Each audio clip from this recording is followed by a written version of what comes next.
Welcome to War Thunder with Subdude. How y'all doing today? Well, I am going to do something a little bit different today. I don't normally talk about Russian aircraft because, in my eyes, I've called a lot of them tractors. And in most cases, they are tractors to me. Aesthetically pleasing, for the most part, no. People who sit there and gush over the MiG 21, um, you just keep on gushing. Um, to me, that's a tractor. It's a fast tractor, it's a maneuverable tractor, but it's a tractor. The MiG 30 or the Yak 38M, I don't find it to be that bad of a plane. I'll never use it for carrier takeoffs unless I'm forced to, but it's not a bad plane. It's fast, it accelerates well, it doesn't turn for dog doo doo, but it's still a fairly good plane. Halfway responsive. And that's with a 20 crew. One that's not even up to full specs. Um, but let's talk about what's to come. You can see I've got quite a few planes that I've got to pick up somewhere along the lines. Um, but as of right now, we know that the Dagger engine can handle variable geometry aircraft. I don't know who it was that created the F 14, but it did have variable geometry wings, which I thought was kind of cool. Although I don't think they had it quite balanced properly because the actual CG of the plane does alter a bit during the sweep. Not to mention the acceleration performance changes drastically.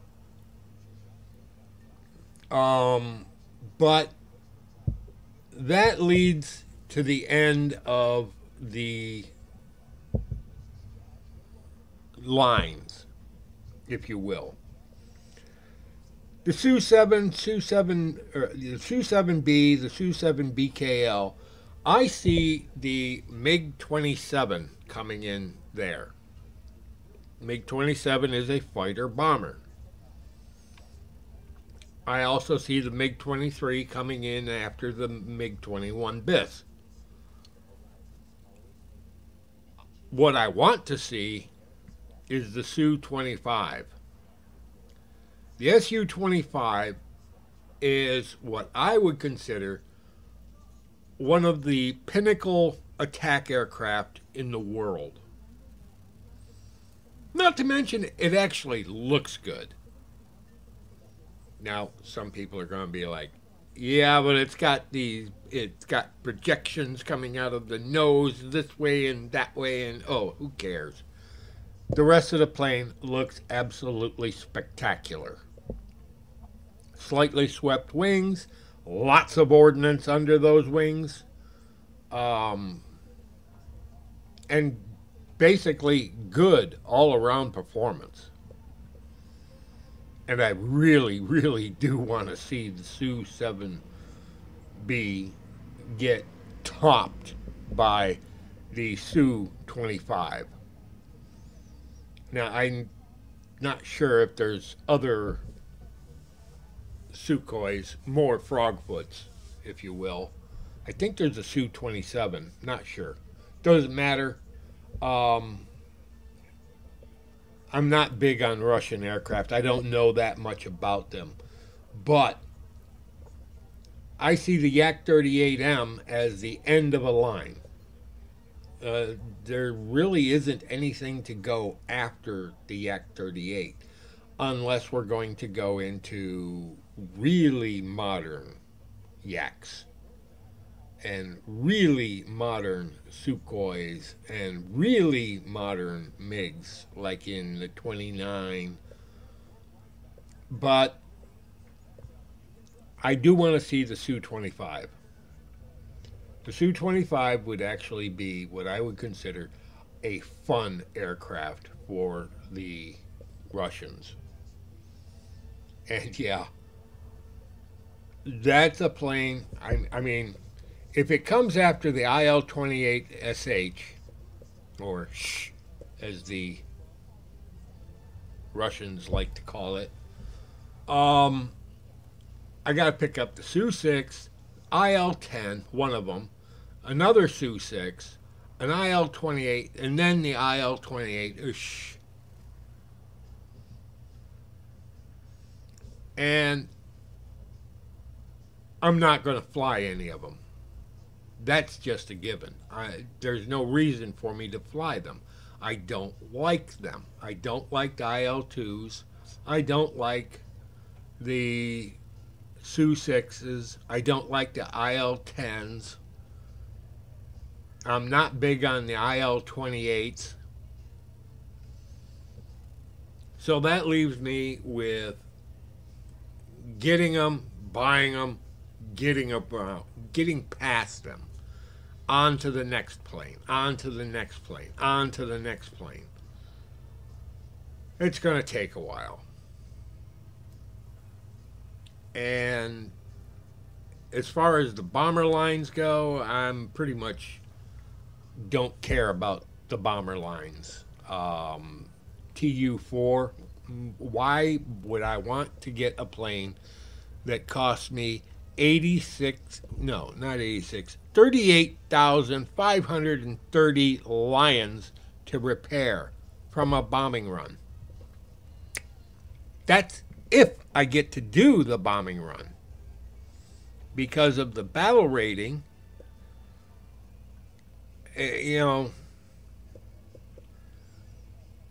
battle rating of 8. Battle rating of 8, and I've got to go up against stuff like, let's take a look.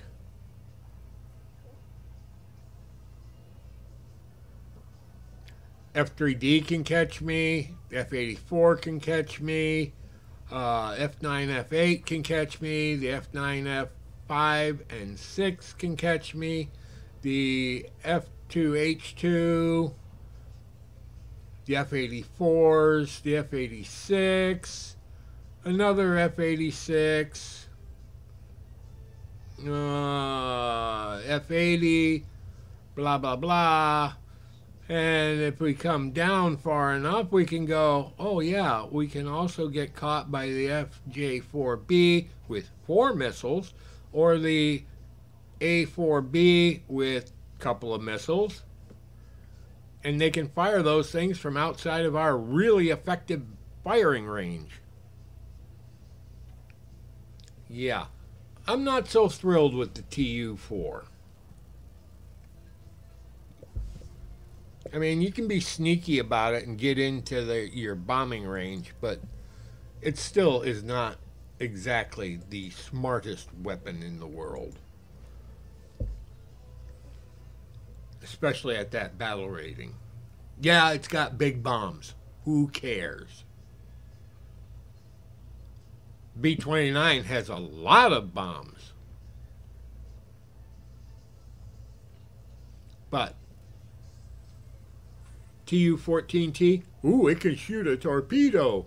Okay.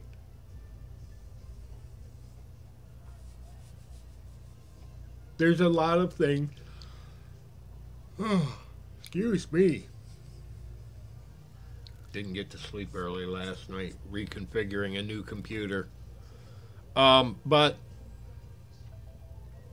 there's all sorts of stuff that is possible for the Russian line. Do I want to see the Su-20 or the MiG-23 and the MiG-27? Sure. Why not? a fighter and a fighter bomber. Great. Su-25, an attacker. Actually, one of the premier attackers in the world. It would be right up there with the A-10. Now, the A-10 is a gun with a plane wrapped around it, but the Su-25 is a plane that carries a metric boatload of weapons.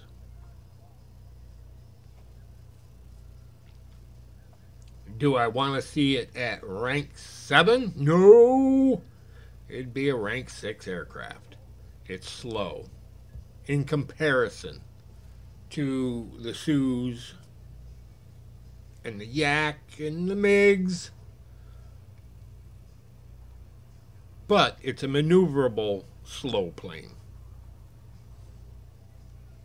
that can carry air-to-air missiles as well as air-to-ground missiles and rockets and bombs. So that's what I'd kind of like to see for the Russian lineup. And yeah, it would cause me to have to fly a bunch of Russian planes, which I'm really not too thrilled with, but it is what it is. There's a Subdude signing out. Y'all have a pleasant today, a better tomorrow, and we'll catch you in the sky in Air Realistic on the good maps. Take care, folks.